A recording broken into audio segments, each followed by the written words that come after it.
800 kilometre लंबी अरावली पहाड़ी को अब काट दिया जाएगा, क्योंकि कहा गया है कि जो पहाड़ियां कम ऊंची हैं उन्हें काट दिया जाएगा। अरावली पहाड़ी जो है वो 93% ऐसी पहाड़ियां हैं जो 100 मीटर से कम नीचे है। भैया वहां तो दुनिया की सबसे पुरानी पहाड़ है, 2.5 साल पुरानी पहाड़ है, वहां पे उसके 93% पहाड़ों को काट कि हमें भी शेड्यूल 6 दो, कि जब तक हम परमिशन न देंगे कि कौन सा पहाड़ खोदना है, कहाँ पे माइनिंग करनी है, कहाँ होटल बनाना है, कहाँ इंडस्ट्री बनाना है, यहाँ सेंट्रल का नियम नहीं चलेगा, शेड्यूल 6 चलेगा। अब पूर्वोत्तर भारत के लिए रिजर्वेशन, पूर्वोत्तर भारत के लिए, पूर्वोत्तर भारत भी बहुत पिछड़ गया, असम, मेघालय, त्रिपुरा, मिजोरम, वो सब एरिया पिछड़ गए थे, तो उनके लिए भी शेड्यूल 6 रख दिया गया। अब शेड्यूल 6 क्या कहता है, सुनो ध्यान से, अल्लाह नहीं करोगा कोई, तो अभी संप्रभुता मेरी हाथ में है। यहाँ ये राज्य काफी पिछड़ गए थे और यहाँ पर खनिज संपदा, नेचुरल रिसोर्सेज बहुत ज्यादा थे।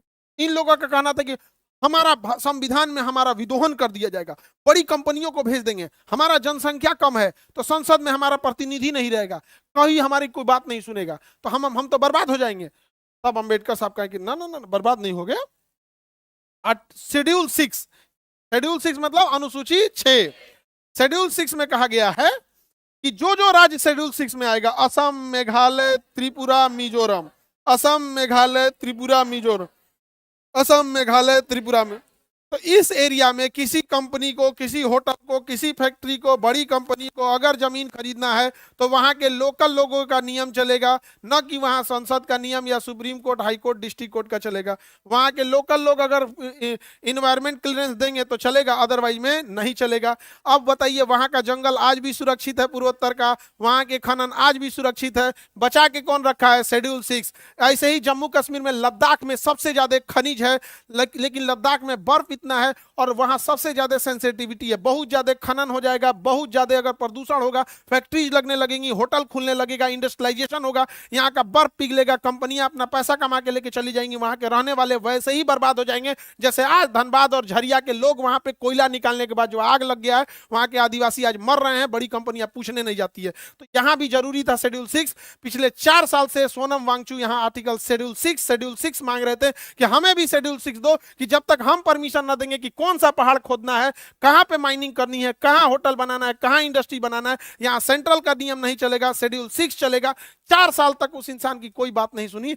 लेकिन अगर नेपाल में प्रोटेस्ट हुआ तो वहां के बच्चे भी थोड़ा उग्र हो गए, उन्होंने भी प्रोटेस्ट किया, उनके ऊपर वही धारा लगा दिया गया जो आतंकवादियों के ऊपर लगता है, नेशनल सिक्योरिटी एक्ट, डाल के जयपुर की जोधपुर जेल में रख दिया गया।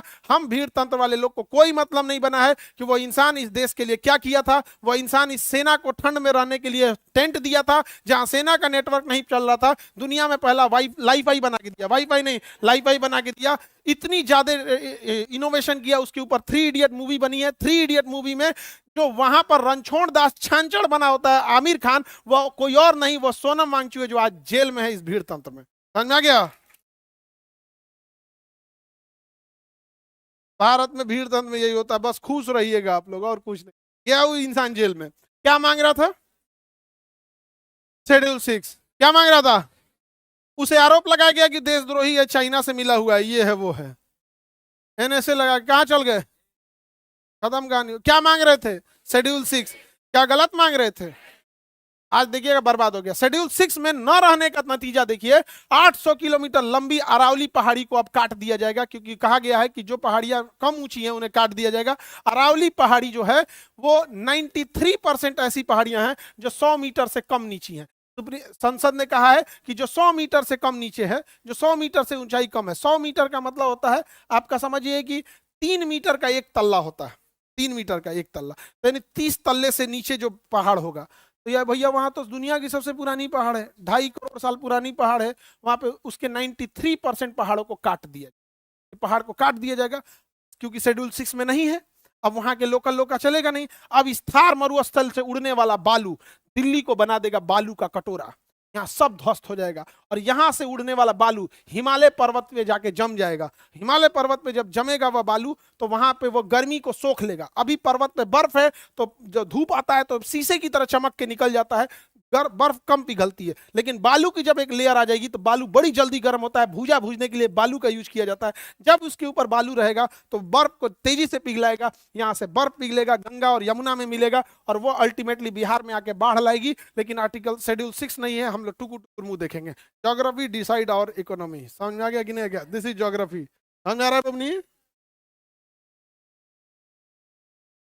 Any problem? आप लोग को समझ में आता है तो बताइए, शेड्यूल 6 अच्छा है कि नहीं है? चारे राज्य को सोना मांगचू क्या मांग रहे थे? शेड्यूल 6, शेड्यूल 6 ये भी नहीं किया किसी को। गया जेल में तो जेल में गए, हम लोग को क्या मतलब है? नहीं समझे? हम लोग में क्या भीड़ तंत्र में क्या खराबी होती है? भीड़ चाहती है उनके लड़ाई, उनके लिए कोई लड़ाई लड़े, लेकिन भीड़ तंत्र की खराबी, वो फंसेगा तो भीड़ उसके लिए नहीं आएगी। समझ में आ गया? दिस इज भीड़ तंत्र। आगे बढ़ जा। उनको घोषित कर दिया क्या चीज? देशद्रोही। नहीं समझे? हम लोग भी ज्यादा बोलेंगे तो हम लोग को भी घोषित कर देगा। लेकिन फिर पब्लिक हम लोग यही कहेगी, अगर हमको कहा जाएगा कि पाकिस्तान की बात करता तो पाकिस्तान वाला खुद आएगा, या भाई उस सबसे ज्यादा हम लोग को गरियाया है। हमरा तो घोषित नहीं कर सकते हैं, और चाइनीज घोषित कर देंगे, चाइना का। देखो यही प्लस पॉइंट है आदमी को। नहीं समझे? लेकिन ये चीजें सही नहीं। आगे बढ़े। अरावली पर्वत खत्म होने वाला है, पास हो गया विधेयक।